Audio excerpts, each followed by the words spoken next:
Hello नमस्कार साथियों, example 91 में आप सभी का स्वागत है दोस्तों। चलिए आज हम लोग क्राउन का बिहार सामान्य ज्ञान पे हम लोग चर्चा करेंगे दोस्तों। बिहार सामान्य ज्ञान से आपका बिहार ज्योग्राफी दोस्तों, बिहार सामान्य ज्ञान में बिहार ज्योग्राफी से आपका 10 क्वेश्चन पूछा जाता है दोस्तों। 10 से 12 क्वेश्चन आपका बिहार ज्योग्राफी से लिया जा रहा है दोस्तों। आप भाई बहनों से गुजारिश है कि आप लोग इस वीडियो को ज़रूर से ज़रूर देखिएगा, क्योंकि बिहार ज्योग्राफी आपके लिए बेहद ही इम्पोर्टेंट है दोस्तों। क्योंकि आपका 10 से 12 क्वेश्चन इस चैप्टर से उठाया जा रहा है। आपका देखिए चैप्टर नंबर 1 में बिहार और भूगर्भिक संरचना और धरातलीय स्वरूप है दोस्तों। फिर चैप्टर नंबर 2 बिहार के जिले हैं। चैप्टर नंबर 3 देखिए बिहार की अनुसूचित जातियाँ, अनुसूचित जनजाति है 4 में चैप्टर दोस्तों। 4.5 में देखिए जनगणना है, बिहार के अंतिम आंकड़े हैं। 4.6 में जलवायु है। 4.7 में जल संसाधन, सिंचाई एवं चैप्टर नंबर 8 में दोस्तों सिंचाई एवं सिंचाई परियोजना है। और चैप्टर नंबर 9 मृदा संसाधन है। और चैप्टर नंबर पर्यावरण परिस्थिति जैव विविधता संरक्षण दोस्तों। 11 में आपका चैप्टर 1 कृषि है। 12वां चैप्टर पशुपालन है। 14वां चैप्टर वन संपदा वन जीव जंतु है दोस्तों। और 14वां में खनिज संपदा है दोस्तों। आपका 14 चैप्टर कुल मिला के दिया गया है। इससे आपका 10 से 12 क्वेश्चन पूछा गया है दोस्तों 6 to 8 में। इस बार बीपीएससी 3.0 में दोस्तों, इसलिए आप लोग अभी इससे सतर्क हो जाइए। 3.0 में भी आपका 9 to 10 में पूछा जाएगा दोस्तों, और 11 to 12 में भी पूछा जाएगा दोस्तों। आप भाई बहनों से गुजारिश है कि आप लोग इस वीडियो को जरूर से जरूर देखिएगा। वीडियो अच्छा लगे चैनल को भी सब्सक्राइब कीजिएगा दोस्तों। चलिए आज हम लोग बिहार भूगर्भिक संरचना एवं धरातलीय स्वरूप को देखेंगे और इसका ऑब्जेक्टिव भी बनाएंगे दोस्तों। पहले चैप्टर खत्म करेंगे, उसके बाद ऑब्जेक्टिव इसी वीडियो में रहेगा दोस्तों। इन्हें की वीडियो देखिएगा तो पूरा देखिएगा। लास्ट में आपका ऑब्जेक्टिव भी 40-50 क्वेश्चन कराया जाएगा एक ही वीडियो में दोस्तों। चैप्टर बाय चैप्टर आपको वीडियो उपलब्ध कराया जाएगा इस चैनल पर दोस्तों। चलिए हम लोग स्टार्ट करते हैं। देखिए बिहार का भूगोल, बिहार और भूगर्भिक संरचना एवं धरातलीय स्वरूप दोस्तों। चलिए हम लोग इसको स्टार्ट करते हैं। तो देखिए किसी भी क्षेत्र विशेष की अपनी एक भूगर्भिक संरचना होती है, जिससे उस क्षेत्र विशेष में निवास करने वाले जीवधारियों का जीवन प्रभावित होता है। सामान्यतः भू आकृतियों का विकास अंतर्जात शक्तियां, ज्वालामुखी, भूकंप तथा अन्य हलचलों से प्रभाव से होता है दोस्तों। शक्तियों के प्रभाव से होता है, परंतु अंतर्जात शक्तियों के द्वारा निर्मित भू आकृतियों पर नदी, पवन, भूमिगत जल आदि का भी प्रभाव पड़ता है। कई भू आकृतियों का विकास होता है। भू आकृतियों के विकास में पदार्थ का स्थानांतरण लंबवतः पार्श्व दोनों दिशाओं में होता है। पदार्थ के स्थानांतरण से उच्च भूभाग का अपरदित पदार्थ निम्न भूभाग में निक्षेपित हो जाता है। अंततः भू आकृतियों का विकास एवं विनाश निरंतर होने वाली प्रक्रिया। बिहार की भूगर्भिक संरचनाएं बनावट एवं विस्तार एक विशेष प्रकार का स्वरूप प्रदान किया है। भौम्याकृतिक स्वरूप के अंतर्गत पश्चिमी चंपारण जिले के उत्तरी सीमा के शिवालिक बलित पर्वत श्रेणियां तब घाटियां हैं। तो उत्तर मध्य बिहार में विशाल मैदान है दोस्तों, जबकि सीमांत दक्षिणी क्षेत्र पठारी है, जो छोटा नागपुर पठार गोंडवाना लैंड का ही उत्तरी विस्तार भाग है। इस भौम्याकृतिक स्वरूप की वजह से बिहार की जलवायु, तापमान, मानसून की गति, वर्षा और नदियों की बनावट आदि निर्धारित हुई दोस्तों, जिससे बिहार वासियों का जीवन प्रभावित है दोस्तों। चलिए बिहार की अवस्थितियाँ और सीमाएं देखेंगे दोस्तों। थोड़ा जूम कर लेते हैं, दिखने में थोड़ा अच्छा लगे दोस्तों जो कि। चलिए अवस्थिति देखिए दोस्तों। भारत का उत्तर पूर्वी भाग में निम्न एवं मध्य गंगा बेसिन में बिहार अवस्थित है दोस्तों। कहाँ पे स्थित है? भारत के उत्तर पूर्वी भाग में निम्न और मध्य गंगा बेसिन में बिहार अवस्थित है। बिहार का आकार लगभग आयताकार है दोस्तों। किस तरह? इस तरह बिहार का आकार है दोस्तों, आयताकार। चलिए अक्षांशीय विस्तार आपका 24 डिग्री 20 मिनट 10 सेकेंड से लेकर 27 डिग्री 31 मिनट 15 सेकेंड उत्तरी अक्षांश तक फैला है दोस्तों। कितना है इसको याद रखिए, क्योंकि बार बार पूछा जाता है। 24 डिग्री 20 मिनट 10 सेकेंड से 27 डिग्री से 31 मिनट 15 सेकेंड उत्तरी अक्षांश से विस्तार इसका है दोस्तों। फिर देखिए देशांतरीय विस्तार इसका कितना है दोस्तों, तो इसका 83 डिग्री 19 मिनट 50 सेकेंड इसका देशांतरीय विस्तार है, और 88 डिग्री से 17 मिनट 40 सेकेंड पूर्वी देशांतर तक स्थित है दोस्तों। फिर से देखिए 83 डिग्री 19 मिनट 50 सेकेंड से लेके 88 डिग्री 17 मिनट 40 सेकेंड पूर्वी देशांतर के बीच स्थित है दोस्तों। चलिए कुल भौगोलिक क्षेत्रफल देखिए 94,163 वर्ग किलोमीटर कुल इसका भौगोलिक क्षेत्रफल दोस्तों। कितना 94,163 वर्ग किलोमीटर दोस्तों। 93.4 लाख हेक्टेयर इसे कहते हैं दोस्तों, जिसमें हेक्टेयर में अगर बदलेंगे तो दोस्तों, जिसमें ग्रामीण क्षेत्रफल आपका 92,358.44 वर्ग किलोमीटर है तथा शहरी क्षेत्रफल 1804.60 वर्ग किलोमीटर है दोस्तों। 1804.60 वर्ग किलोमीटर है। भारत का कुल क्षेत्रफल का हिस्सा 2.86% दोस्तों। कितना है 2.86% BBI है दोस्तों, 12 पूछा जाता है। क्षेत्रफल की दृष्टि से भारत का स्थान 13वां है दोस्तों। कितना स्थान है 13वां दोस्तों। तेलंगाना राज्य के गठन के पश्चात क्षेत्रफल की दृष्टि से भारतीय राज्यों में बिहार का स्थान 12 से खिसक कर 13वां हो गया दोस्तों।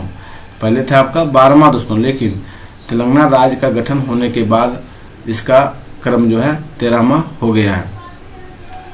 लंबाई देखिए, लंबाई 345 किलोमीटर है दोस्तों। उत्तर से दक्षिण अगर ये हो गया दोस्तों उत्तर, ये हो गया दक्षिण दोस्तों, ये हो गया पूरब, ये हो गया पश्चिम दोस्तों। तो उत्तर से दक्षिण की लंबाई हो गया आपका 345 किलोमीटर दोस्तों, ध्यान रखिएगा। अब पूरब से पश्चिम, इधर से इधर दोस्तों, पूर्व से पश्चिम अगर पूछे इसका लंबाई 483 किलोमीटर है दोस्तों। पूरब से पश्चिम कितना है 483 किलोमीटर दोस्तों। चलिए समुद्र तल की औसत ऊंचाई 173 फीट 53 मीटर है इसका मतलब। चलिए हम लोग आगे देख रहे हैं। समुद्र तल से दूरी आपका लगभग 200 किलोमीटर है दोस्तों। समुद्र तल से दूरी कितना है 200 किलोमीटर दोस्तों। चलिए सीमाएं, उत्तर में नेपाल है, अंतर्राष्ट्रीय सीमा लगता है। दक्षिण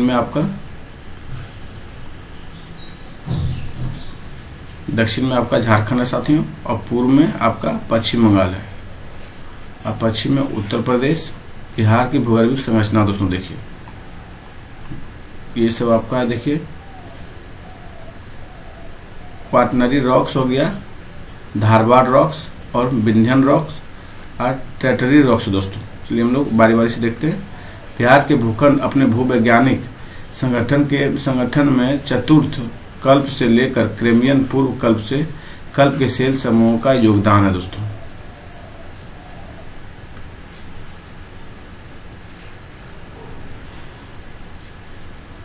देखिए पृथ्वी के 460 करोड़ वर्ष पुराने इतिहास को कालक्रम के आधार पर बिहार की भूगर्भिक संरचना को 4 वर्गों में विभाजित किया जाता है। आप पहले देखिए आर्कियन युग का संरचना पहला है फर्स्ट नंबर। दूसरा नंबर दोस्तों विंध्य समूह की संरचना। तीसरा है आपका टर्सरी संरचना। चौथा आपका क्वाटनरी संरचना दोस्तों। चलिए हम लोग चारों को बारी बारी से डिस्क्राइब करते हैं दोस्तों। पहले देखिए, पहले क्या है आर्कियन युग की संरचना दोस्तों। भूवैज्ञानिकों के अनुसार आरंभिक काल से लेकर बाद के क्रम तक अनेक भौगोलिक हलचलें इस धरातल पर होती रही थी। पृथ्वी की तरल अवस्था से ठोस होने के क्रम में जिस चट्टान का निर्माण हुआ उसे आर्कियन युग की चट्टान कहते हैं दोस्तों। नेक्स्ट पॉइंट देखिए, आर्कियन युग की चट्टानों को 2 भागों में बांटा जाता है, आर्कियन क्रम, धारवाड़ क्रम दोस्तों। आर्कियन क्रम की आधारभूत चट्टानों पर प्रथम अपरदन क्रिया हुई जिससे यह रूपांतरित हो गई।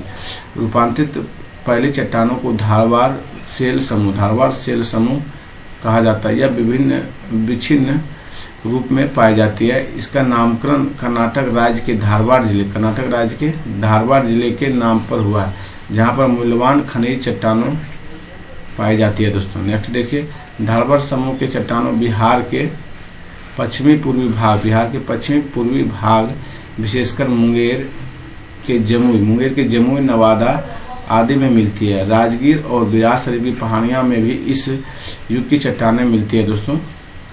नेक्स्ट देखिए, यह चट्टानी समूह 450 से 60 करोड़ वर्ष पूर्व 450 से 60 करोड़ वर्ष पूर्व तक की आयु वाले होते हैं। उस समय जीवों की उत्पत्ति नहीं हुई थी दोस्तों, इसलिए आर्कियन क्रम की चट्टानों में जीवाश्म नहीं पाए जाते हैं दोस्तों। नेक्स्ट देखिए, बिहार के गया, मुंगेर और शेखपुरा जिलों में भी आर्कियन क्रम की चट्टानें पाए जाते हैं। नेक्स्ट देखिए, बिहार के दक्षिण पूर्वी भाग विशेषकर मुंगेर हो गया, बिहार शरीफ, राजगीर, जमुई, नवादा, खड़गपुर, पहाड़ी क्षेत्र, धारवाड़ समूह की चट्टानें मिलते हैं। इसका विस्तार पूर्व में बांका तक है। यहाँ की चट्टानों में अनेक मूल्यवान धातुएं पाए जाते हैं दोस्तों। खड़गपुर की पहाड़ी का क्षेत्रफल लगभग 1300 वर्ग किलोमीटर है, इसकी ऊंचाई 450 मीटर। यहाँ ग्रेनाइट, सेल और स्लेट और क्वार्टजाइट चट्टानें पाए जाते हैं। नेक्स्ट देखिए, विंध्य समूह की संरचना दोस्तों। विंध्यन समूह की संरचना दक्षिण भारत में कटप्पा क्रम की चट्टानों का विकास बोलते हैं इसे दोस्तों। चलिए हम लोग देखते हैं नेक्स्ट।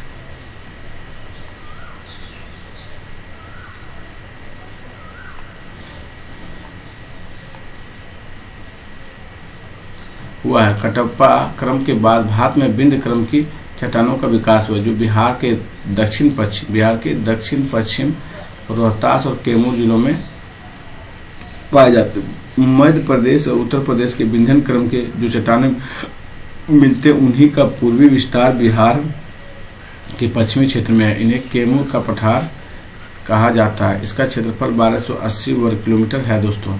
नेक्स्ट देखिए, नीस और ग्रेनाइट धारवाड़ और विंध्यन क्रम की चट्टानों में प्री-कैम्ब्रियन काल से संबंधित है। नीस तथा ग्रेनाइट और धारवाड़ युग की चट्टानें गया, नवादा, जमुई, मुंगेर और इत्यादि में पाए जाते हैं दोस्तों विंध्यन क्रम की चट्टानें। नेक्स्ट देखिए, कैमूर पठार प्राचीन अवसादी ग्रीटी सेलेकर सूक्ष्म कणीय और बालूकासम चट्टान, प्लेग और चट्टान, बलुआही गाद चट्टान, चूना पत्थर, क्वार्टजाइट, ब्रेसिया, परसेलेनाइट्स चट्टानों से निर्मित है दोस्तों। नेक्स्ट देखिए, यहाँ चूना पत्थर, पायराइट्स, कांच निर्माण के उपयुक्त बालू और बालू पत्थर पाए जाते हैं। रोहतास तथा कैमूर जिले में सोन घाटी के बीच चूना तथा बालू पत्थर पाए जाते हैं। बिहार में चूना पत्थर यह एकमात्र का स्रोत है दोस्तों। नेक्स्ट देखिए, विंध्यन चट्टानों से प्राप्त होने वाला बलुआ पत्थर इस तथ्य पर घोतक है कि जिन निक्षेपों से इसकी रचना हुई वे पिछले सागर में जमा हो गए थे दोस्तों। विंध्यन समूह की चट्टानों को दो भागों में विभाजित किया जाता है। फर्स्ट देखिए, निम्न विंध्यन समूह की चट्टान है, दूसरा ऊपरी विंध्यन चट्टान समूह। निम्न विंध्यन समूह की चट्टान है, ऊपरी विंध्यन चट्टान समूह दोस्तों। एक देखिए फर्स्ट नंबर, निम्न विंध्यन समूह की चट्टान है। देखिए, भूगर्भ शास्त्रियों का मत है कि यह चट्टानें बड़ी नीतियों के मुहाने के निकट जमे हुए पदार्थों से बनी है। दूसरा देखिए, बिहार में निम्न विंध्यन के अंतर्गत सेमरी क्रम की चट्टानें आती है। यह ऊपरी रोहतास जिले में पाया जाता है। यह चूना पत्थर का प्रमुख स्रोत है साथियों। उत्तरी विंध्यन चट्टान समूह देखिए, यह प्राय नदियों की घाटी में एकत्रित होने वाली निक्षेपों से बने। इसमें बालू पत्थर, क्वार्टजाइट्स, कागलोमरेट आदि चट्टानों प्रमुख। यह कैमूर और रोहतास जिले में सोन घाटी के बीच स्थित है साथियों। ये चट्टानें सोन नदी के उत्तर में रोहतास, कैमूर जिले में पाए जाते हैं। आमझर बंजारी में पायराइट से 60 से 90% सेमी मोटी तरह पाए जाते हैं। इसका उपयोग सल्फ्यूरिक अम्ल बनाने में किया जाता है। इस खनिज के उत्पादन में बिहार अग्रणी राज्य है, जहां देश का 75% पायराइट्स उत्पादन किया जाता है दोस्तों। तीसरा देखिए, टर्सरी संरचना दोस्तों। टर्सरी संरचना में टर्सरी युग अथवा क्रम में हिमालय का उत्थान हुआ था। इस अवधि में इस अवधि को तृतीय महाकल्प कहा जाता है दोस्तों। इस काल में विश्व का सबसे नवीन मोरदार पर्वत हिमालय का निर्माण हुआ। हिमालय पर्वत निर्माण में 3 चरण में संपन्न हुआ दोस्तों। एक देखिए इओसिन कालखंड, दूसरा है ओलिगोसिन कालखंड, तीसरा फिर है मायोसिन कालखंड दोस्तों। देखिए फर्स्ट हिमालय के दूसरे एवं तीसरे उत्थान के क्रम में बिहार के उत्तर पश्चिमी भाग में शिवालिक श्रेणी का निर्माण हुआ। यह हिमालय पर्वत श्रेणी का दक्षिण भाग है दोस्तों, जो बिहार के पश्चिम चंपारण दोस्तों, बिहार के चंपारण जिले के उत्तरी सीमा के सहारे विस्तृत है, जो 160 मीटर की समोच्च रेखा मैदान से अलग करती है। इसकी ऊंचाई 250 से 800 मीटर बीच है दोस्तों। फिर देखिए पूर्णिया जिले में शिवालिक का हिस्सा दिखाई देता है, जिसकी चट्टानें टर्शियर युग के अंतिम चरण में निर्मित हुई है, लास्ट चरण में दोस्तों, अंत में निर्मित हुआ। यह मुख्यतः अपसादी चट्टानें हैं दोस्तों। ये कैसी चट्टानें? अपसादी चट्टानें हैं दोस्तों। फिर चौथा पॉइंट देखिए क्वाटरनरी संरचना दोस्तों। क्वाटरनरी संरचना हो गया प्लीस्टोसीन काल के अंतिम चरण में शिवालिक उत्थान के बाद हिमालय और छोटा नागपुर पठार के मध्य एक विस्तृत सिंधु गंगा द्रोणी का निर्माण हुआ। इससे गंगा का मैदान का निर्माण हुआ दोस्तों। बिहार में मैदानी भाग, जो बिहार के कुल क्षेत्रफल का लगभग 95% है, यह प्लीस्टोसीन तथा आधुनिक युग की चट्टानों में पाई जाती है, जिसे क्वाटरनरी संरचना क्या कहते हैं? क्वाटरनरी संरचना के अंतर्गत रखा जाता है दोस्तों। देखिए नेक्स्ट, बिहार का सबसे बड़ा भौतिक भाग गंगा का मैदान है, जो टर्शरी काल के शिवालिक और पूर्व क्रेमियन काल के आर्कियन पठारी धरातल के बीच देखा जाता है। उसका निर्माण टेथिस भूसंनति के अंतर्गत में नदियों का निक्षेप द्वारा हुआ है। इसी निक्षेप से बिहार का मैदानी भाग का निर्माण भी हुआ दोस्तों। यह मैदान उत्तर में गंगा तथा इसकी सहायक नदियों तथा दक्षिण की नदियों द्वारा निर्मित हुआ है। बिहार गंगा के मैदान में जलोढ़ मिट्टी दिखाई देती है। यह प्लीस्टोसीन काल से ही निक्षेपित होती चली आ रही है। इस भाग में प्रतिवर्ष बाढ़ आती है दोस्तों।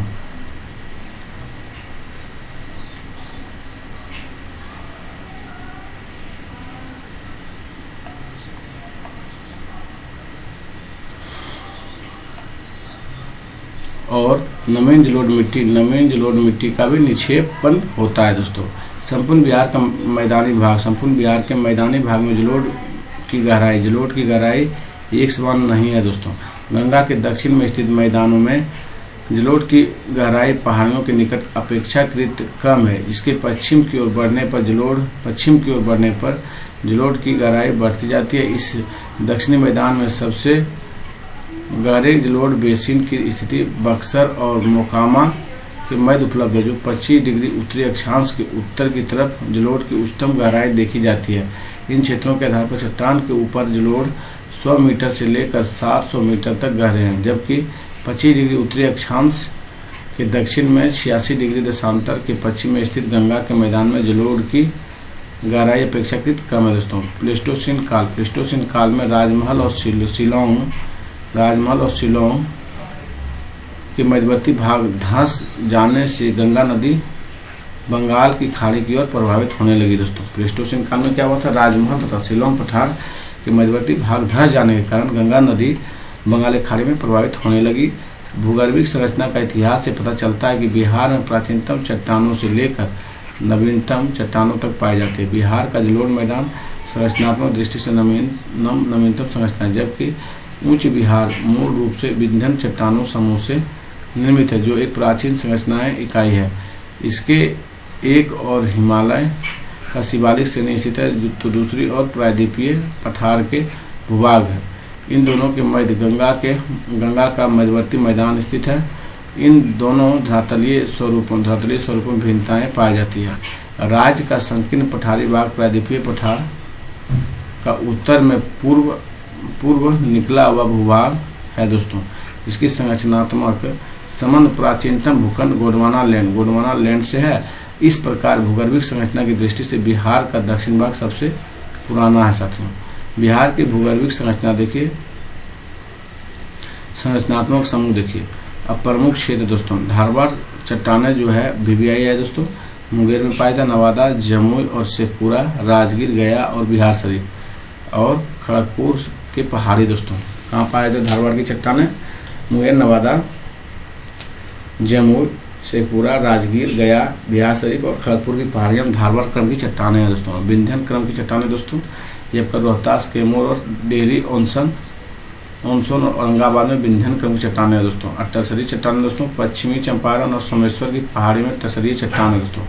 क्वाटनरी चट्टानें दोस्तों बिहार के मैदानी क्षेत्र में क्वाटनरी चट्टानें हैं दोस्तों। चलिए हम लोग आगे चलते हैं। भौतिक और प्राकृतिक बनावट देखिए बिहार की दोस्तों।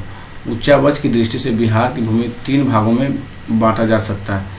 एक हिमालय का पर्वतीय क्षेत्र जो 586 किलोमीटर या बिहार का भूभाग का 0.06% है दोस्तों। हिमालय का पर्वत पदीय क्षेत्र कितना है क्षेत्रफल में 586 किलोमीटर, यह बिहार के भूभाग का 0.06% है। बिहार का विशाल मैदान क्षेत्रफल में 90,650 किलोमीटर है और यह बिहार भूभाग का 96.26% है दोस्तों। दक्षिण का सीमांत पठारी क्षेत्र दोस्तों 2927 वर्ग किलोमीटर है। यह बिहार भूभाग का 3.86% है। पठारी दक्षिण का सीमांत पठारी क्षेत्र कितना है 2927 वर्ग किलोमीटर। यह बिहार भूभाग का 3.86% है दोस्तों। भौतिकी बनावट और संरचना देखिए। बिहार भूमि की रचना प्राचीन काल के चट्टानों तथा नवनिर्मित चट्टानों से हुई है। इन दोनों के मिश्रण से बिहार भूमि की बनावट और संरचना हुई है। भौम्याकृति स्वरूप से विकास में भौगोलिक संरचना, परिक्रम और विकास की अवस्था आधारित पक्ष है। भौतिक बनावट एवं संरचना की दृष्टि से बिहार 3 भागों में बांटा जा सकता है। फर्स्ट देखिए, उत्तर का शिवालिक मैदान तराई क्षेत्र, दूसरा है विशाल मैदान क्षेत्र, तीसरा दोस्तों दक्षिण का सीमांत पठार क्षेत्र दोस्तों। चलिए हम लोग आगे देखते हैं। देखिए थोड़ा मैप को जूम कर देते हैं तो थोड़ा आप लोग समझिएगा बढ़िया से दोस्तों।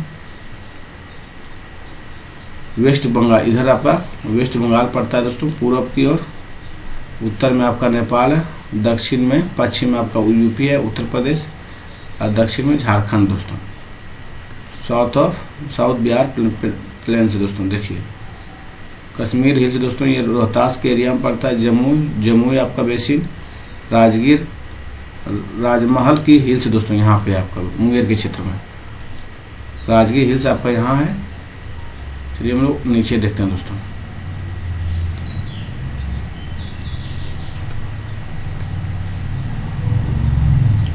उत्तर का शिवालिक क्षेत्र तराई क्षेत्र देखिए।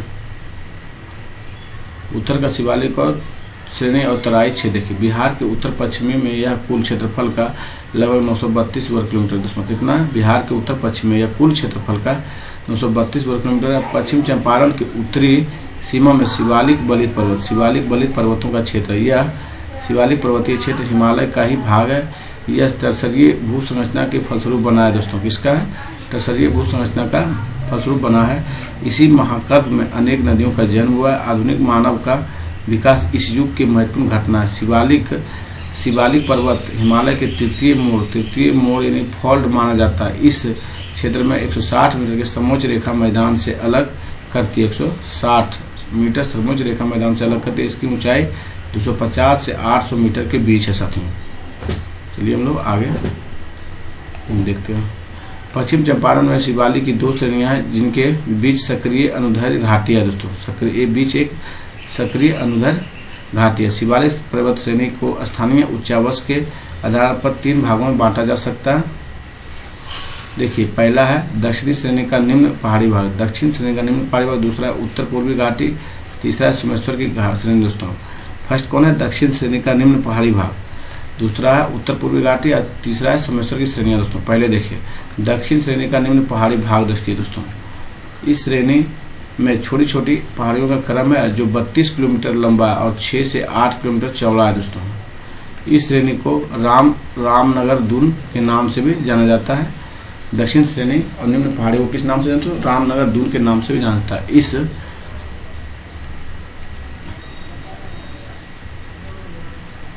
निम्न पहाड़ी भाग का सबसे ऊंचा भाग संतपुरा कहाँ है दोस्तों?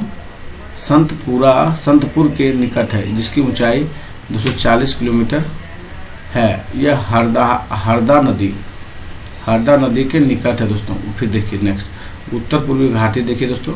यह घाटी का विस्तार पश्चिमी त्रिवेणी नहर के शीर्ष भाग में भिखना भिकना ठोरी तक लगभग 75 वर्ग किलोमीटर में है। इस क्षेत्र में कई दर्रे हैं जो नदियों के बहाव के कारण बने हैं। दक्षिणी श्रेणी का निम्न पहाड़ी भाग से उत्तर पूर्वी दिशा में एक घाटी है जिसे हरदा घाटी कहा जाता है।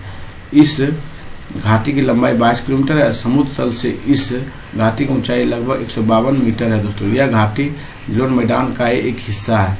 नेक्स्ट देखिए सोमेश्वर की श्रेणियाँ दोस्तों। इस श्रेणी का विस्तार पश्चिम में त्रिवेणी नहर के निकट आरंभ होकर पूर्व में भिकना थोड़ी दर्रे पर लगभग 74 किलोमीटर लंबा है। इसका शेष भाग बिहार और नेपाल के बीच सीमा के रूप में। बिहार में इसकी औसत चौड़ाई 5 से 6 किलोमीटर है। यह श्रेणी दक्षिण में 152 मीटर की ऊंचाई से आरंभ होकर उत्तर में 610 मीटर तक ऊंचाई है दोस्तों। इसी भाग को सोमेश्वर की ऊंचाई 874 मीटर है दोस्तों। इसी भाग में सोमेश्वर की ऊंचाई जो है 874 मीटर है। इस क्षेत्र में कई दर्रे हैं जो नदियों के बहाव के कारण बने हैं, जिनमें सोमेश्वर दर्रा, भिकना दर्रा जो नदियों के बहाव के कारण बने, जिनमें सोमेश्वर दर्रा और भिकनाथरी दर्रा और गरवा प्रमुख है दोस्तों। सोमेश्वर दर्रा और भिकनाथरी दर्रा कुटी नदी तथा गरवा दर्रा हरदहा नदी के द्वारा निर्मित है। नेपाल आने जाने के लिए इस दर्रे का उपयोग किया जाता है। इस भाग का निर्माण परतदार चट्टानों बलुआ पत्थर यानी बजरी तथा अन्य स्फटिक कणों से हुआ है। ये मुलायम चट्टान है दोस्तों। नेक्स्ट देखिए विशाल मैदान क्षेत्र। यह 90,650 वर्ग किलोमीटर में विस्तृत है जो बिहार के कुल क्षेत्रफल का 96.27% है दोस्तों। बिहार का यह विशाल मैदान उत्तरी पर्वतीय प्रदेश और दक्षिणी प्रदेश के बीच फैला है। यह मैदान गंगा तथा उसकी सहायक नदियों द्वारा लगाए गए जलोढ़ मिट्टी से निर्मित है। मैदानी भाग में मध्यकालीन अपसादित निक्षेप से निर्मित है और इसकी संरचना सरल है दोस्तों। गंगा नदी के दक्षिण भाग में सपाट मैदान है और मैदान में चोर की तरह की निचली भूमि है जिसे टॉल कहा जाता है। वर्षा ऋतु में यह टॉल क्षेत्र जलमग्न रहता है दोस्तों।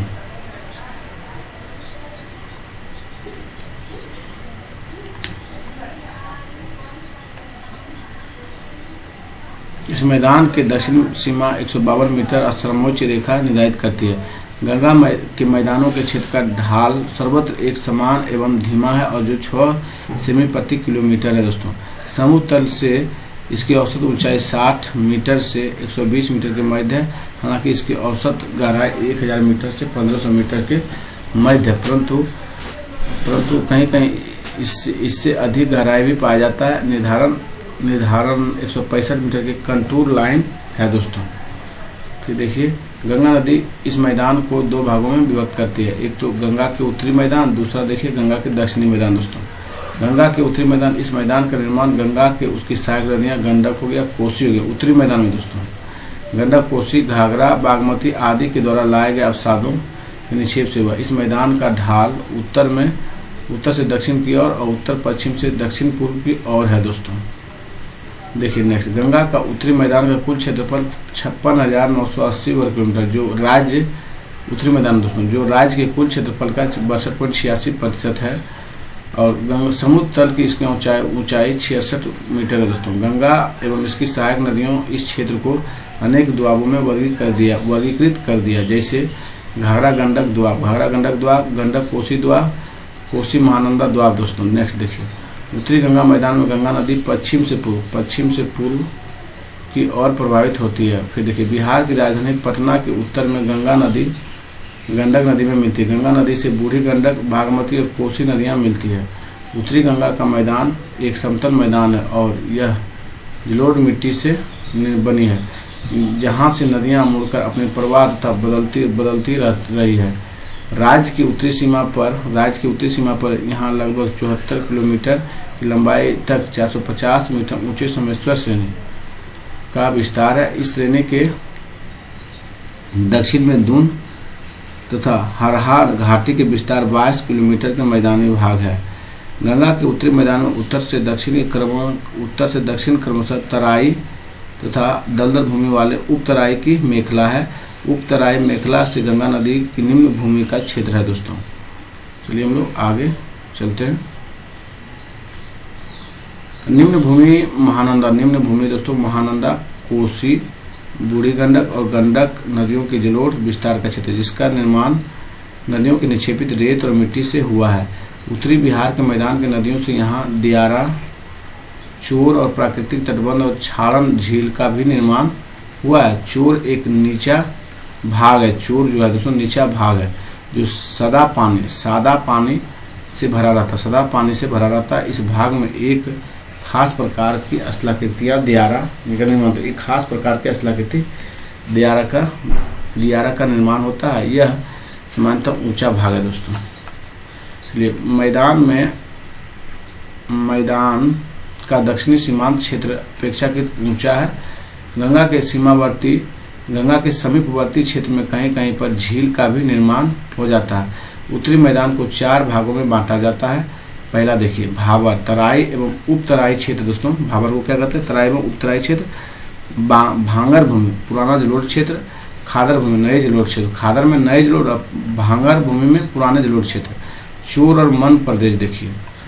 तराई और उपतराई क्षेत्र को डिस्क्राइब करते हैं। डिस्क्राइब दोस्तों, यह एक सपाट आंध्र क्षेत्र है। तराई एवं उपतराई क्षेत्र दोस्तों, जो शिवालिक पर्वत श्रृंखला से नीचे पश्चिम से पूर्व की और एक संकीर्ण पट्टी के रूप में विस्तृत है। इसे भाबर क्षेत्र भी कहा जाता है दोस्तों। देखिए नेक्स्ट, भांगर क्या है? भांगर भूमि दोस्तों। भांगर पुराने जलोढ़ मृदा को बांगर कहते हैं या भांगर, वही उसी को बोलते हैं दोस्तों। इस क्षेत्र के अंतर्गत प्राकृतिक बांध और द्वाब मैदान के क्षेत्र आते हैं। भांगर और द्वाब के बीच के एक मध्यवर्ती ढाल मिलता है जो स्पष्ट दिखाई देता है। भांगर भी बाढ़ के ही मैदान है दोस्तों। नेक्स्ट देखिए सी, खादर भूमि देखिए, यह नवीन जलोढ़ की विस्तृत क्षेत्र है। इसका विस्तार गंडक नदी और कोसी नदी के बीच स्थित है दोस्तों। यह क्षेत्र प्रत्येक वर्ष बाढ़ प्रभावित होता है। जिन नदियों में बाढ़ प्रत्येक वर्ष आती है वहां नदियों के किनारे पर खादर का मैदान विकसित होता है। यह भूमि बहुत उपजाऊ है साथियों। चोर और मन प्रदेश देखिए। उत्तरी गंगा मैदान के निम्न भूमि जो वर्षा के समय में पानी से भरा रहता है। उत्तरी गंगा मैदान के दोस्तों निम्न भूमि जो वर्षा के समय पानी से भरा रहता है उसे चोर कहलाता है। नदियों की वक्त वाहिका जो गोकुल झील के रूप में पाए जाते हैं उन्हें हम मन कहते हैं। चलिए हम लोग आगे चलते हैं।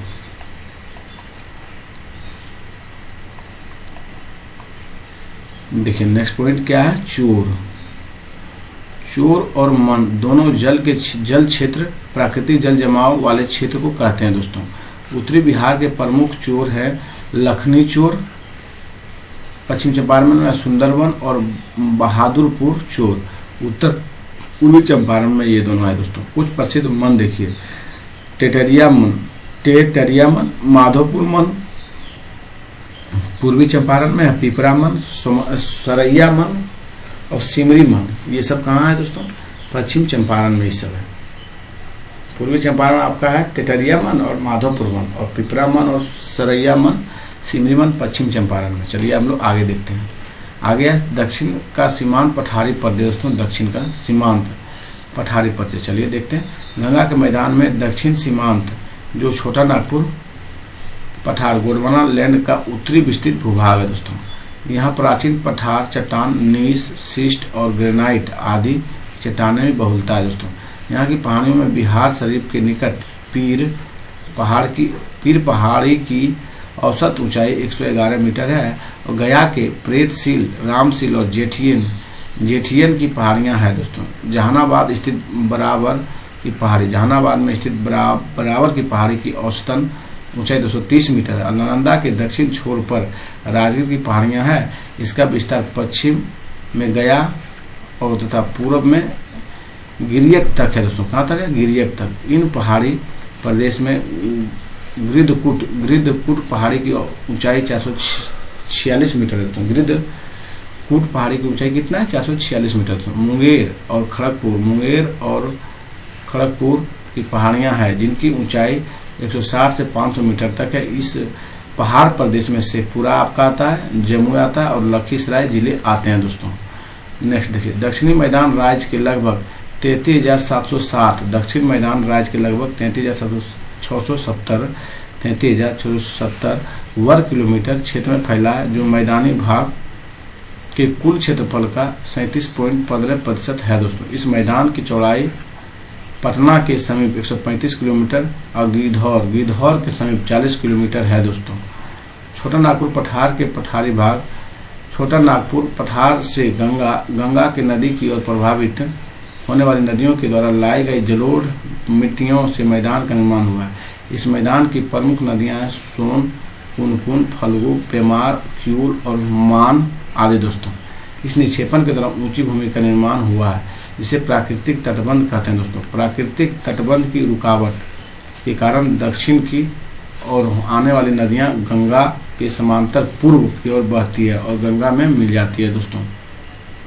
नेक्स्ट देखिए, बरसात के मौसम में इन सभी नदियों का जल बख्तियारपुर से क्यूल तक तटबंध रेखा के दक्षिण में स्थित निम्न भूमि पर फैल जाता है, जिससे एक विशाल जलमग्न क्षेत्र का निर्माण हो जाता है। यह भाग ताल क्षेत्र कहलाता है। क्या कहलाता है? ताल क्षेत्र दोस्तों। यह पटना से मोकामा तक विस्तृत है दोस्तों। चलिए हम आगे।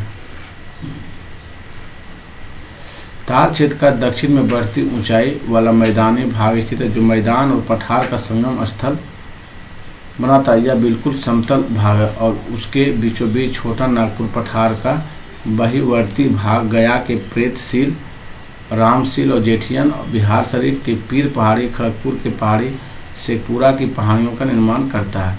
गंगा के दक्षिण मैदान का मुख्यतः 3 भागों में बांटा जा सकता है दोस्तों। सोन गंगा द्वाब, मगध का मैदान और अंग का मैदान दोस्तों। देखिए, सोन गंगा द्वाब चलिए देखते हैं हम लोग। सोन नदी के पश्चिम में स्थित है, जहाँ टाल नहीं मिलता है, जहाँ टाल क्षेत्र नहीं है। इसे भोजपुर का मैदान कहा जाता है। क्या कहते हैं? भोजपुर का मैदान दोस्तों। नेक्स्ट देखिए, मगध के मैदान, यह सोन और क्यूल नदी के बीच स्थित है। मगध का मैदान दोस्तों कहाँ पे है? सोन और क्यूल नदी के बीच। अंग का मैदान देखिए, क्यूल नदी के राजमहल की पहाड़ी तक विस्तृत है अंग का मैदान दोस्तों। बिहार के दक्षिण में पठारी भाग स्थित है।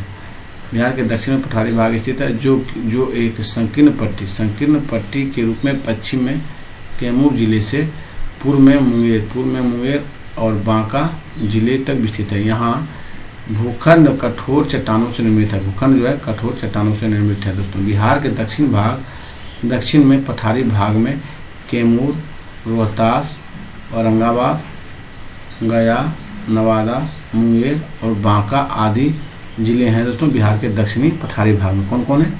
कैमूर, रोहतास, औरंगाबाद, गया, नवादा, मुंगेर और बांका दोस्तों। कुल मिलाकर 2927 वर्ग किलोमीटर क्षेत्र में फैला हुआ है, जो राज्य के कुल क्षेत्रफल का 3.68% है दोस्तों। कैमूर का पठार 1280 वर्ग किलोमीटर क्षेत्र में, रोहतास का और कैमूर जिला में फैला है। कैमूर का पठार जो है 1280 वर्ग किलोमीटर क्षेत्रफल में रोहतास और कैमूर जिला में फैला है। कैमूर का यह पठार विंध्याचल पर्वत का पूर्व का विस्तार है दोस्तों, जो बालू पत्थर, चूना पत्थर और सेल से निर्मित है दोस्तों। छोटा नागपुर के उत्तरी सीमांत क्षेत्र में स्थित खड़गपुर की पहाड़ी मुंगेर जिले में फैला हुआ है। इसका विस्तार पूर्व में बांका, दक्षिण में जमुई तक है दोस्तों। यह पहाड़ी भाग राज्य के 1300 वर्ग किलोमीटर क्षेत्र में फैला विस्तृत है। यहाँ ग्रेनाइट, सेल, स्लेट और क्वार्जाइट चट्टानें हैं। इस पहाड़ की सीमा 150 मीटर की समोच्च रेखा से बनती है। कैमूर के पठार और खड़गपुर के पहाड़ी के बीच औरंगाबाद, गया, नवादा के पठार भी दक्षिण बिहार के मैदान से एक स्कार्प द्वारा मिले हुए हैं और पहाड़ियों घाटियों में विभक्त हैं दोस्तों।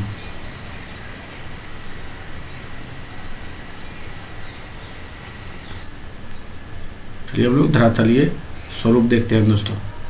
देखिए, धरातलीय स्वरूप के विकास में भौगोलिक संरचना, प्रक्रम और विकास की अवस्था आधारित पक्ष है। बिहार भूमि की रचना और प्राचीनतम काल की चट्टानों और नवनिर्मित चट्टानों से हुई है। बिहार का प्राचीन इतिहास चतुर्थ कल्प से लेकर क्रेमियन पूर्व कल्प तक फैला हुआ है और उत्तर बिहार का मैदान चतुर्थ कल्प से उत्तरी चंपारण तृतीय कल्प से रोहतास, शाहाबाद और औरंगाबाद विंध्यन काल से संबंधित है।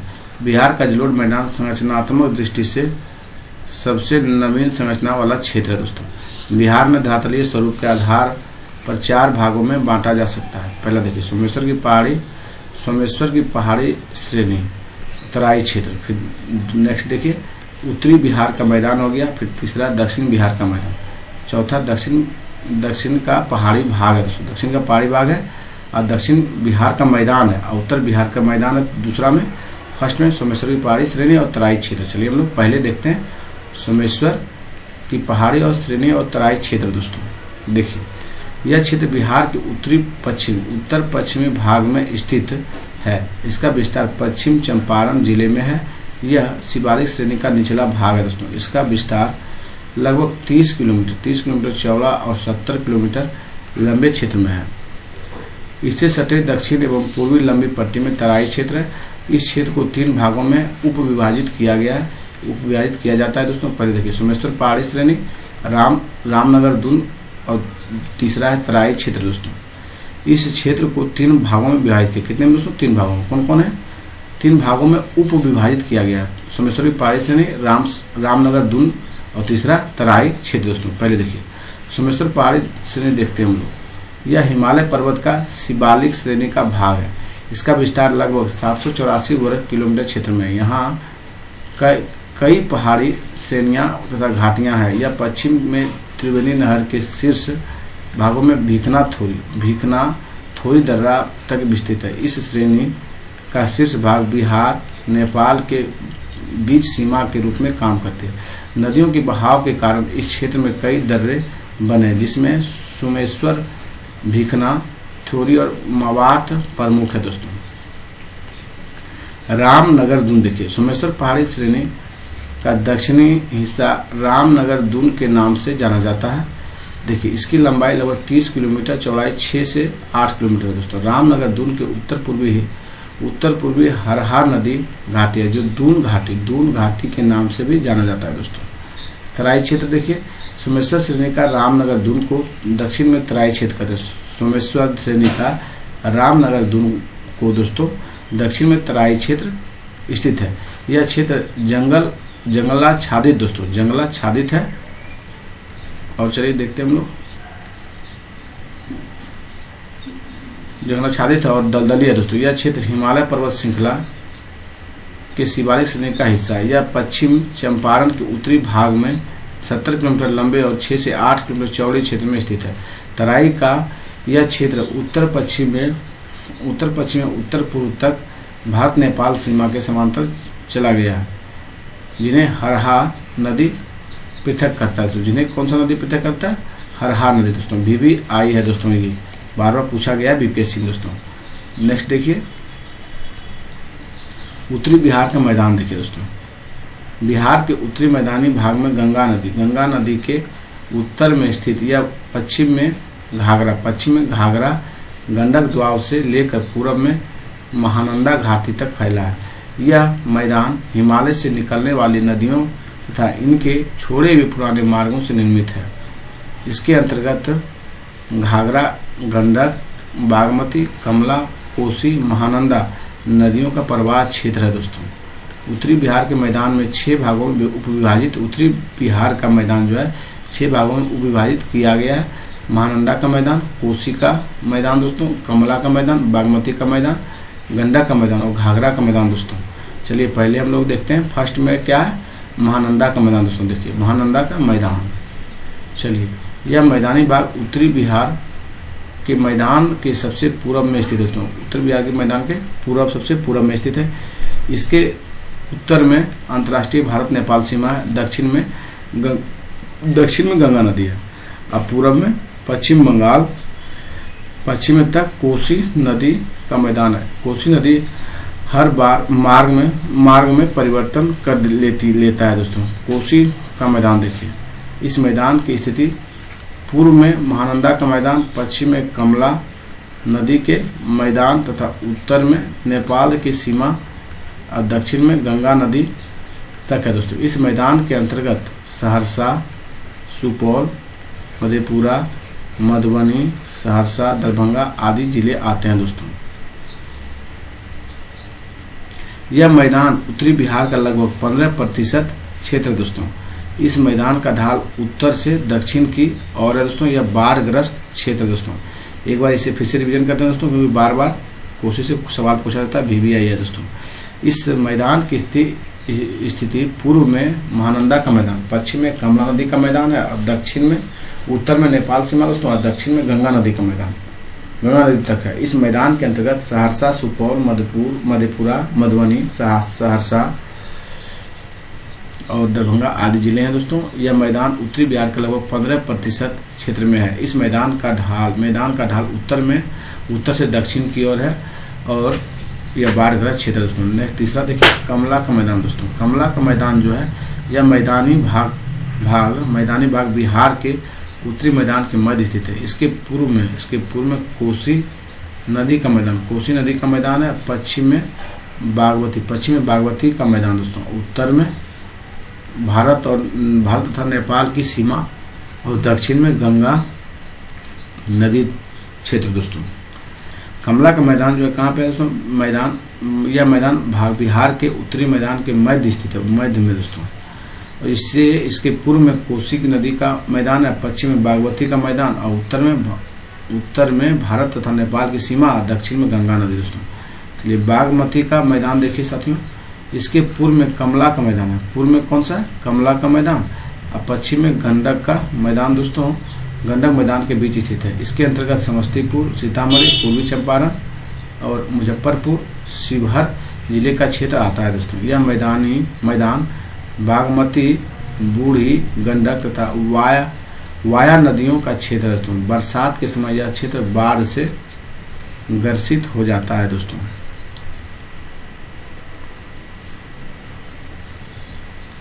बाढ़ से ग्रसित हो जाता है।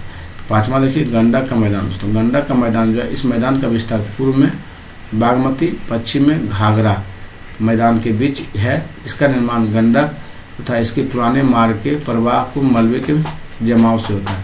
छठा देखिए घाघरा का मैदान।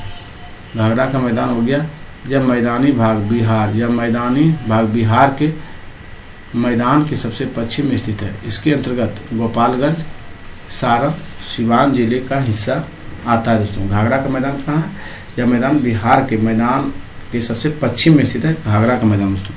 इसके अंतर्गत गोपालगंज, सारण और सिवान जिले का हिस्सा आता है। चलिए नेक्स्ट देखते हैं हम लोग दक्षिण बिहार का मैदान दोस्तों। चलिए गंगा नदी के दक्षिणी तट से छोटा नागपुर पठार तक फैला दक्षिण बिहार का मैदान 33,670 वर्ग किलोमीटर क्षेत्र में विस्तारित है। इस मैदान का मध्यवर्ती भाग जगह जगह पहाड़ियाँ उभरी हुई है, जिनमें बराबर रामशिला, जेठियन, राजगीर, गिरियक और शेखपुरा की पहाड़ियाँ उल्लेखनीय है दोस्तों। कैमूर की पठारी तथा छोटा नागपुर पठार का निचला भाग इस मैदान के दक्षिण भाग में पाया जाता है। इस मैदान के भाग को 5 भागों में विभाजित किया जाता है। चंदन का मैदान एक हो गया आपका, दूसरा क्यूल का मैदान, ताल क्षेत्र और मध्य दक्षिण बिहार का मैदान दोस्तों। पांचवा आपका शाहाबाद का मैदान। चलिए हम लोग पहले देखते हैं चंदन का मैदान दोस्तों। मैदानी भाग दक्षिण बिहार के मैदान के पूर्व में स्थित है। इसके अंतर्गत बांका और भागलपुर जिला का क्षेत्र सम्मिलित है। यह मैदान उत्तर में गंगा के मैदान के उपजाऊ भाग हैं और दक्षिण में देवघर झारखंड के पहाड़ी क्षेत्र और पूर्व में गोंडा झारखंड की पहाड़ी है दोस्तों। पश्चिम में जो है जमुई की पहाड़ी की सीमांकित होता है दोस्तों। इस मैदान की चंदन नदी राजमहल पहाड़ी भाग के दिघरिया पहाड़ दिघरिया पहाड़ से निकलती है और कई सहायक नदियों के साथ मैदान का निर्माण करती है। इस मैदानी भाग में बांका आ गया, आपका कटोरिया आ गया, मादा आ गया, बेलहर क्षेत्र उबड़ खाबड़ है, जबकि सागरपुर, राजौन और समागंज क्षेत्र समतल उपजाऊ भाग है। तो यहाँ दक्षिण से पूर्व दिशा में ढाल, दक्षिण से पूर्व दिशा में ढाल है और इसका विस्तार बिहार के दक्षिणी मैदान का 1/10 भाग है दोस्तों। तो देखिए क्यूल का मैदान, देखिए यह मैदानी भाग चंदन नदी के मैदान के पश्चिम व मोकामा बढ़ैया ताल के पूरब में है दोस्तों क्यूल का मैदान। यह दक्षिण में चकाई पठार से सीमांकित होता है। इसमें झाझा आता है, पटसंदा, सिकंदरा, लक्ष्मीपुर, मंझवा आदि प्रखंड आता है दोस्तों। इस मैदान का दक्षिणी हिस्सा उबड़ खाबड़ है दोस्तों। इसमें सिमुरतल्ला, चकाई, चंद्रद्वीप, गदई, विष्णुपुर का क्षेत्र आता है। उत्तर का भाग जलोढ़ मिट्टी से निर्मित है जो उपजाऊ है दोस्तों। चलिए हम लोग नेक्स्ट आपका ताल क्षेत्र दोस्तों। क्या है? ताल क्षेत्र दोस्तों। इस क्षेत्र की स्थिति है उत्तर में गंगा नदी की ऊंची कगारी क्षेत्र है। चलिए देखिए इस क्षेत्र की स्थिति जो है जो उत्तर में है गंगा नदी का ऊंची कगारी क्षेत्र है दोस्तों। पूरब में क्यूल का मैदान है, पूरब में क्या है? क्यूल नदी का मैदान दोस्तों। पश्चिम में मगध का मैदान है। इसके अंतर्गत पटना और शेखपुरा जिलों का भाग आता है। यहाँ की फल्गु और पुनपुन और पेमार नदियाँ ऊंचे कगार के समानांतर प्रवाहित होकर गंगा में मिलती है दोस्तों। इस क्षेत्र में रबी की फसल अच्छी होती है। चौथा देखिए मध्य दक्षिण बिहार का मैदान। इसके उत्तर में गंगा नदी और पश्चिम में सोन नदी और पूरब में ताल क्षेत्र है। इसके अंतर्गत औरंगाबाद, गया, जहानाबाद, पटना, नालंदा और नवादा जिले हैं। इसका विस्तार लगभग 17,000 वर्ग किलोमीटर क्षेत्र में है दोस्तों। इन मैदानों के स्थलाकृति का निर्माण गंगा, सोन और पुनपुन, पेमार, फल्गु आदि नदियों करते हैं दोस्तों। इस मैदान के स्थलाकृति का निर्माण गंगा है, सोन है, पुनपुन, पेमार, फल्गु आदि नदियाँ करती है। यह मैदान 4 भागों में विभाजित किया जाता है। पहला गंगा तटीय मैदान, गंगा के आगे कगार के दक्षिण की निम्न भूमि है। पुराने जलोढ़ का मैदान, दक्षिण का अधिक ढालुआ मैदान। इस मैदान के उत्तर में दियारा क्षेत्र है जो पूरब से पश्चिम दिशा में है दोस्तों। शाहाबाद का मैदान देखिए, शाहाबाद का मैदान तो यह मैदानी भाग बिहार के दक्षिण मैदान के पश्चिम में स्थित है। इसकी उत्तरी सीमा का निर्धारण गंगा नदी, दक्षिण में कैमूर का पठार और पूरब में सोन नदी तथा पश्चिम में कर्मनासा नदी से होता है। इस मैदान को स्थलाकृति के निर्माण में गंगा तथा इसकी सहायक नदियां सोन और कर्मनासा करती है। इसके अंतर्गत भोजपुर, बक्सर, कैमूर का कुछ हिस्सा भी सम्मिलित है दोस्तों। देखिए दक्षिण का पठारी भाग दोस्तों। बिहार के दक्षिण भाग में पश्चिम से पूरब पहाड़ी एक पहाड़ी क्षेत्र है एवं पहाड़ी क्षेत्र। इसका विस्तार पश्चिम में कैमूर के पठार से लेकर पूरब में बांका की पहाड़ी तक है दोस्तों। इसके अंतर्गत कैमूर का पठार, गया का दक्षिणी भाग, राजगीर का गिरियक का पहाड़ी क्षेत्र, नवादा, क्यूल एवं बांका का पहाड़ी क्षेत्र सम्मिलित है दोस्तों। दक्षिण के पहाड़ी भाग को 4 भागों में विभाजित किया गया है। पहला है कैमूर का पठार, दूसरा गया का पहाड़ी क्षेत्र दोस्तों और तीसरा है राजगीर गिरियक की पहाड़ी क्षेत्र। चौथा आपका नवादा हो गया, क्यूल हो गया, बांका का पहाड़ी क्षेत्र है। कैमूर का पठार देखिए पहले, कैमूर का पठार यह पठारी भाग दक्षिण पश्चिम भाग में स्थित है। यह पठार 1280 वर्ग किलोमीटर में फैला है दोस्तों। फिर देखिए इसके अंतर्गत कैमूर जिला का लगभग 800 वर्ग किलोमीटर क्षेत्र सम्मिलित है। इसका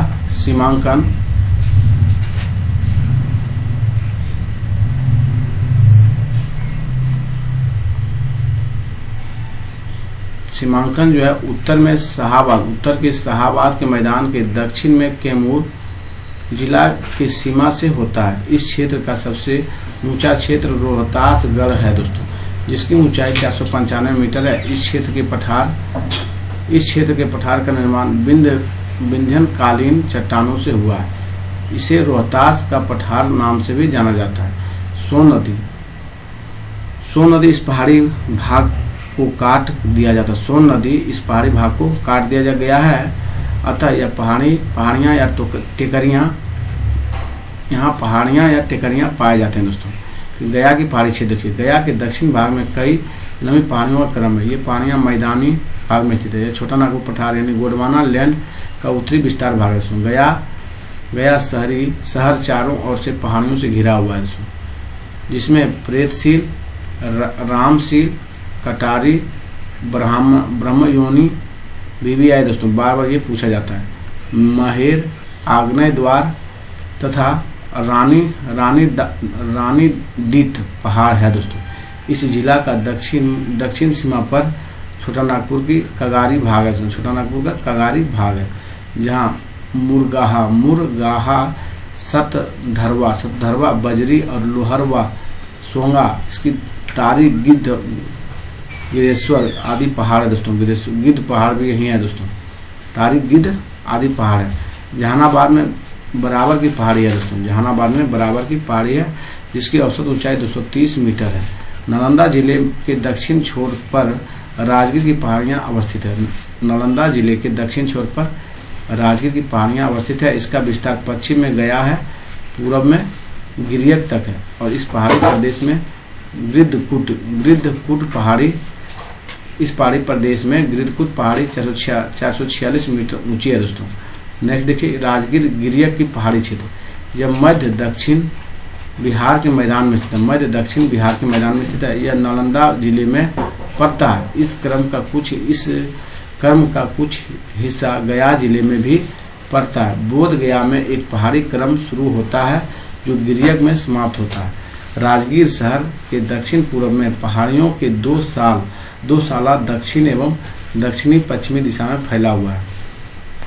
इस क्षेत्र में 366 मीटर की ऊंचाई वाली विपुर गिरी है दोस्तों। इसके पूर्व में शांति स्तूप है, दक्षिण में रत्नागिरी है। रत्नागिरी दक्षिण में भीखरी पहाड़ियाँ हैं। राजगीर पहाड़ी के चट्टानों की परतें पूर्व और उत्तर में पूर्व दिशा में दक्षिण और दक्षिण पूर्व की ओर है दोस्तों। देखिए नेक्स्ट, नवादा, चूर और बांका की पहाड़ी क्षेत्र।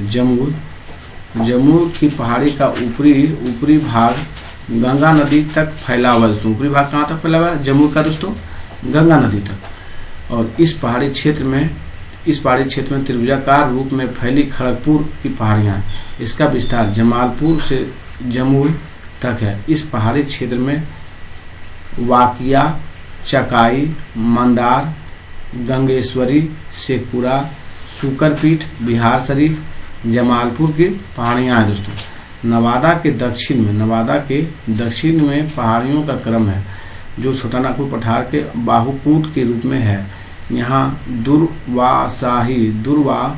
दुर्वाशाही तथा महाबहार पहाड़ी है दोस्तों। चलिए हम लोग आगे चलते हैं। स्व मूल्यांकन, इतना पढ़े थोड़े दोस्तों, कुछ इसके बारे में ऑब्जेक्टिव भी चलिए हम लोग बनाते हैं।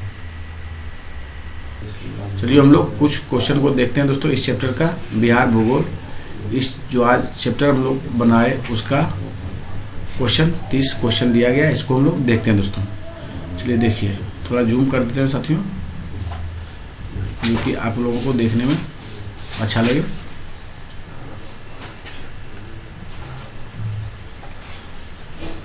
बिहार, देखिए क्वेश्चन नंबर 1 है, बिहार का कुल भौगोलिक क्षेत्रफल कितना है दोस्तों? तो 94,163 किलोमीटर। कितना था दोस्तों? 94,163 किलोमीटर दोस्तों। फिर से 2 बार क्वेश्चन पढ़ देंगे दोस्तों।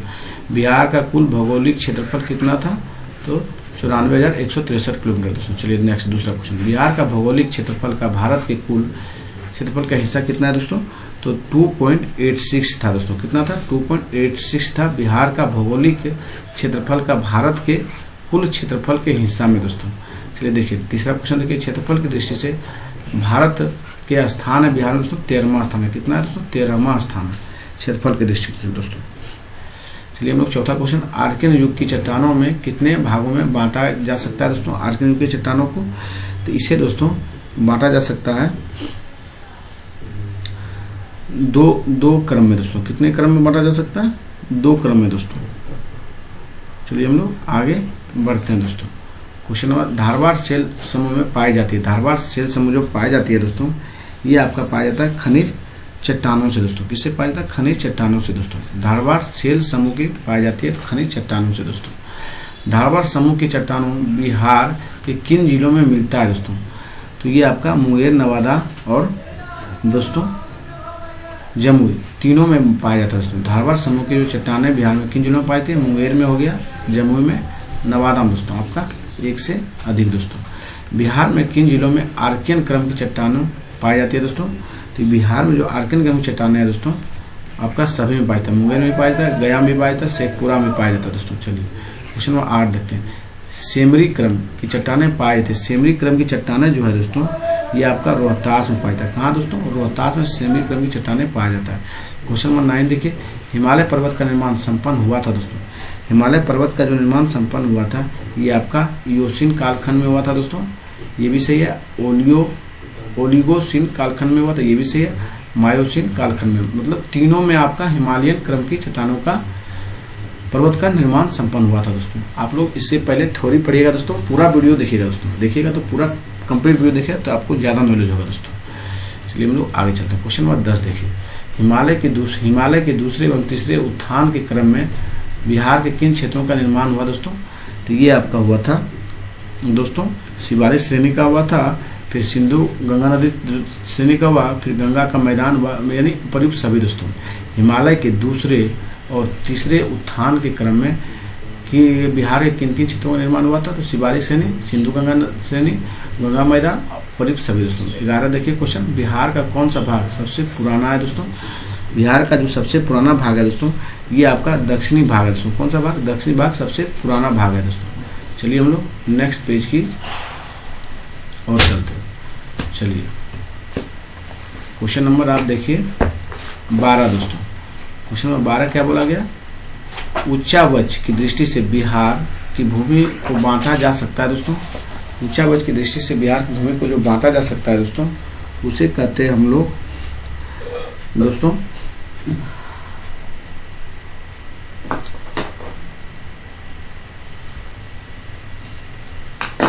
उसे हम लोग क्या कहते हैं साथियों? आप लोग दिमाग पे जोड़ दीजिए थोड़ा। उसे हम लोग दोस्तों हिमालय के पर्वत पदीय क्षेत्र कहते हैं। उच्चावच दृष्टि से बिहार की भूमि को बांटा जा सकता है। हिमालय की पर्वतीय क्षेत्र हो गया, ये भी सही है। बिहार का विशाल मैदान है दोस्तों। बिहार का सीमांत पठारी क्षेत्र, प्रयुक्त सभी हो जाएगा दोस्तों। चलिए हम लोग आगे चलते। क्वेश्चन नंबर 13 देखिए। बिहार के शिवालिक पर्वत श्रेणी को स्थानीय उच्चावच के आधार पर बांटा जा सकता है। इसे बांट सकते हैं दक्षिण श्रेणी का निम्न पहाड़ी भाग से दोस्तों, उत्तर पूर्वी घाटी या सोमेश्वर श्रेणी दोस्तों, प्रयुक्त सभी दोस्तों। बिहार के शिवालिक पर्वत श्रेणी का स्थानीय उच्चावच के आधार पर बांटा गया। दक्षिण श्रेणी का निम्न पहाड़ी भाग, उत्तर पूर्वी घाटी या सोमेश्वर पहाड़ी दोस्तों। 14 देखिए। गंगा का उत्तरी मैदान बिहार के कुल क्षेत्रफल का कितना प्रतिशत है दोस्तों? तो ये बिहार गंगा का उत्तरी मैदान पूछा गया दोस्तों। यहाँ क्वेश्चन पे ध्यान दीजिएगा। तो इसका जो विस्तार है दोस्तों, ये आपका 62.86%। कितना है दोस्तों? 62.86%। ध्यान रखिएगा आप लोग। चलिए हम लोग आगे चलते हैं। क्वेश्चन नंबर 15 देखते हैं। 15 देखिए। उत्तरी बिहार के मैदान की नदियों से यहाँ निर्माण हुआ। उत्तरी बिहार के मैदान की नदियों से यहाँ निर्माण हुआ दोस्तों। तो यहाँ जो निर्माण हुआ, ये दियारा हुआ दोस्तों आपका उत्तरी बिहार मैदान से, फिर चोर भी हुआ और छालन झील भी हुआ दोस्तों। आपका तीनों है दोस्तों, प्रयुक्त सभी दोस्तों। क्वेश्चन नंबर 16 देखिए। नवीन जलोढ़ मिट्टी बिहार के किस जिले में पाया जाता है दोस्तों? नवीन जलोढ़ मिट्टी दोस्तों बिहार के किस जिले में पाया जाता है? तो ये दोस्तों आपका पाया जाता है दरभंगा में, सहरसा में, पूर्णिया में दोस्तों। एक से अधिक जिले में आपका नवीन जलोढ़ मिट्टी पाया जाता है दोस्तों। चलिए 17 देखिए। बिहार के दक्षिण सीमांत पठारी क्षेत्र में, बिहार के दक्षिण सीमांत पठारी प्रदेश में किस तरह की चट्टान पाई जाती है दोस्तों?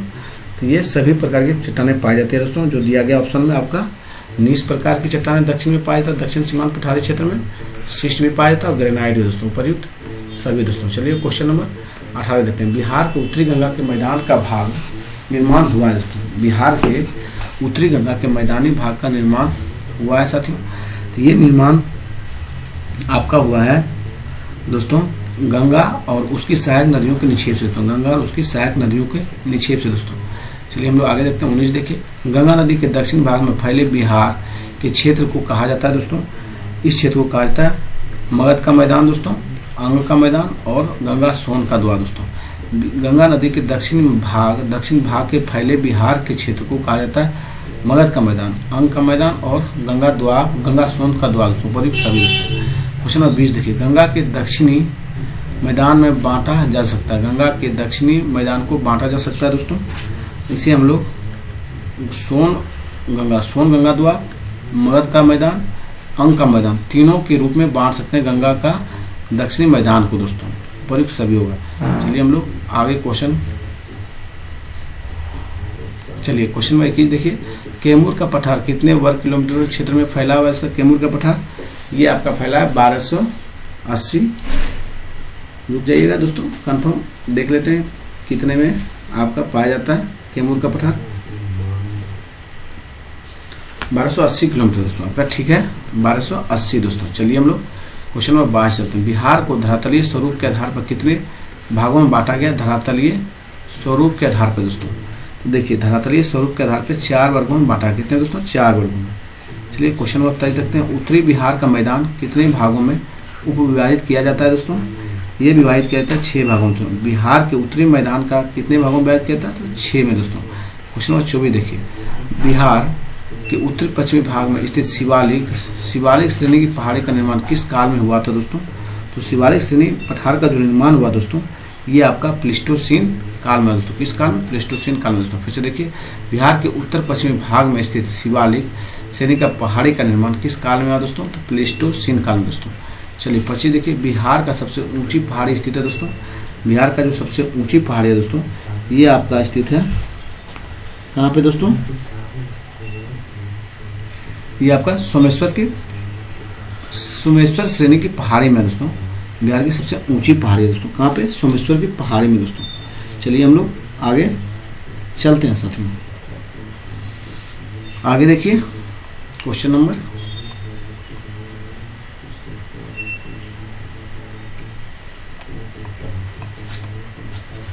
26 देखिए, बिहार के उत्तरी मैदान खंड को कौन सी नदी 2 भागों में बांटती है? दोस्तों बिहार के उत्तरी मैदान खंड को कौन सी नदी 2 भागों में बांटती है दोस्तों? तो ये आपका होगा बागमती नदी दोस्तों। कौन सी नदी? बागमती दोस्तों। ये बिहार दरोगा में भी पूछा गया था दोस्तों, BSSC मेंस में दोस्तों दरोगा का। चलिए हम लोग आगे चलते हैं दोस्तों, हम लोग आगे बढ़ते हैं। 27 देखिए, गंगा नदी के दक्षिण तट से छोटा नागपुर पठार तक फैला दक्षिण बिहार का मैदान कितने किलोमीटर क्षेत्र में फैला है? दोस्तों क्या बोला गया? फिर से देखिए, गंगा नदी के दक्षिणी तट से छोटा नागपुर पठार तक फैला दक्षिण बिहार का मैदान कितने किलोमीटर क्षेत्र में फैला है दोस्तों? तो ये फैला है दोस्तों आपका 33,670 किलोमीटर। कितना दोस्तों? 33,670 किलोमीटर दोस्तों। चलिए हम लोग आगे चलते हैं दोस्तों।